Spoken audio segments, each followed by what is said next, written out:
வணக்கம். எப்பவாவது உங்க பைக்கை மெக்கானிக் ஷெட்ல விடும்போது லேசா ஒரு தயக்கமோ அல்லது குழப்பமோ உங்களுக்கு வந்திருக்கா?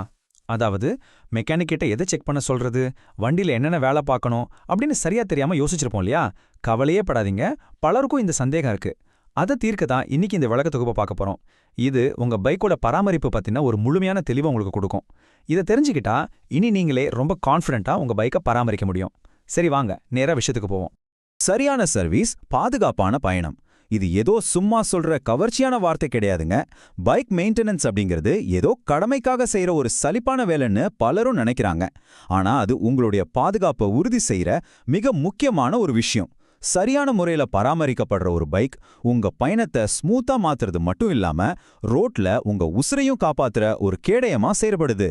இன்னைக்கு நாம என்னென்ன பார்க்க போறோம்னா, முதலாவதா பைக் பராமரிப்பு ஏன் முக்கியம், ரெண்டாவதா இன்ஜின் ஆரோக்கியம், மூணாவதா பாதுகாப்பு மற்றும் கட்டுப்பாடு, நாலாவதா பவர் மற்றும் எலக்ட்ரிக்கல் சிஸ்டம்ஸ், அஞ்சாவதா நாம அடிக்கடி தவறவிடும் இறுதி சரிபார்ப்புகள், மற்றும் கடைசியா பாதுகாப்பான பயணம், சிக்கனமான செலவு. இதுதான் இன்னைக்கு நம்ம திட்டம்.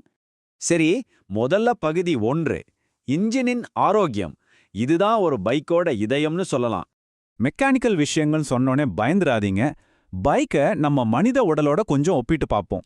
இன்ஜின் ஆயில் அப்படிங்கிறது நம்ம உடம்புல ஓடுற ரத்தம் மாதிரி.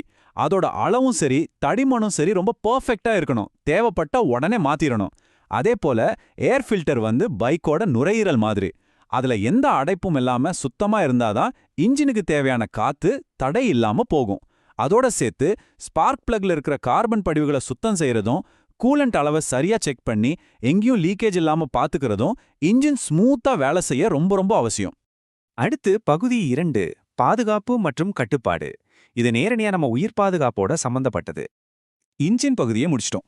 இப்ப பைக்கோட கை, கால்கள்னு சொல்லக்கூடிய ரொம்ப முக்கியமான பகுதிக்கு வருவோம். இதுல முதல் விஷயம் டயர்கள். டயர்ல காத்து சரியான அளவுல இருக்கா, ரொம்ப தேஞ்சு போயிருக்கா அப்படிங்கறத கட்டாயம் செக் பண்ணணும்.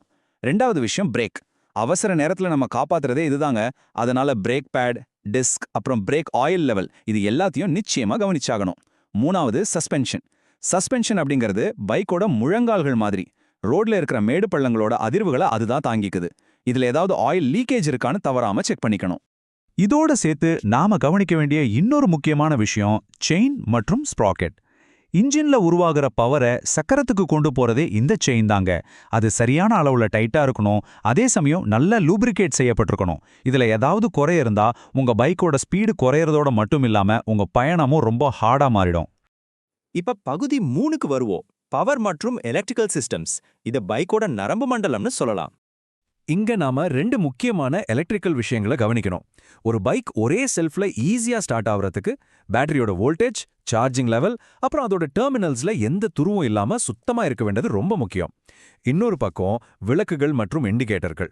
ராத்திரியில பாதுகாப்பா பயணம் செய்யறதுக்கும் மத்த வாகனங்களுக்கு நாம எந்த பக்கம் திரும்புறோம்னு சிக்னல் கொடுக்கவும் ஹெட்லைட், டெயில் லைட், இண்டிகேட்டர்கள், அப்புறம் ஹாரன் எல்லாமே பக்காவா வேலை செய்யணும். இந்த விஷயத்துல மட்டும் நாம எப்பவுமே காம்ப்ரமைஸ் ஆகிக்கவே கூடாது. அடுத்ததா பகுதி 4, அடிக்கடி தவறவிடும் இறுதிச் சரிபார்ப்புகள். நாம பெரிய பெரிய விஷயங்கள்ல கவனம் செலுத்துற அதே நேரத்துல சில சின்ன சின்ன ஆனா மிக முக்கியமான விஷயங்களை ஈஸியா மறந்துடுவோம். அதை கொஞ்சம் குயிக்கா பார்ப்போம். பெட்ரோல் சிஸ்டத்துல ஏதாவது கசிவு இருக்கா?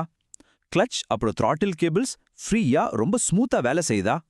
பைக்ல இருக்கிற எல்லா நட்டுகள் மற்றும் போல்ட்டுகளும் சரியா டைட் பண்ணிருக்கா? அது மட்டும் இல்லாம பைக்கோட எந்த பகுதியிலாவது ஆயில் அல்லது கூலண்ட் கசிவு இருக்கான்னு கவனிச்சு பார்க்கணும். இதுல ரொம்ப முக்கியமான பாயிண்ட் என்ன தெரியுமா? சரியா டைட் பண்ணாத ஒரே ஒரு சின்ன போல்ட் இருந்தா கூட வண்டி ஓடும்போது ஏற்படுற அதிர்வுகள்ல அது கழண்டு ஒட்டுமொத்த பைக்கோட பேலன்ஸையும் கெடுத்து பெரிய விபத்துல கொண்டு போய் விட்டுடும். இறுதியா பகுதி 5, பாதுகாப்பான பயணம், சிக்கனமான செலவு. இவ்ளோ விஷயங்களையும் நாம மெனக்கெட்டு பார்த்து செய்யறதால நமக்கு என்ன லாபம்? இதற்கான பதில் ரொம்ப ஆழமானது. சரியான பராமரிப்பு, சிக்கனமான செலவு. நாம இதுவரைக்கும் பார்த்த இந்த 15 செக் பாயிண்ட்டையும் நீங்க தவறாம கடைபிடிச்சு உங்க பைக்கை சர்வீஸ் பண்ணீங்கன்னா உங்க பைக்கோட ஆயுசு பல மடங்கு அதிகரிக்கும். அதைவிட முக்கியமான விஷயம், வண்டியில திடீர்னு வரக்கூடிய பெரிய பெரிய ரிப்பேர்களையும் அதுக்காக நாம செலவழிக்க வேண்டிய ஆயிரக்கணக்கான ரூபாயும் நிச்சயமா மிச்சப்படுத்த முடியும். கடைசியா உங்ககிட்ட ஒரு சின்ன கேள்வி. உங்க பைக்கை சர்வீஸ்க்கு விடுறதுக்கு முன்னாடி கடைசியா எப்போ இந்த விஷயங்களை எல்லாம் நீங்களே நின்னு செக் பண்ணீங்க?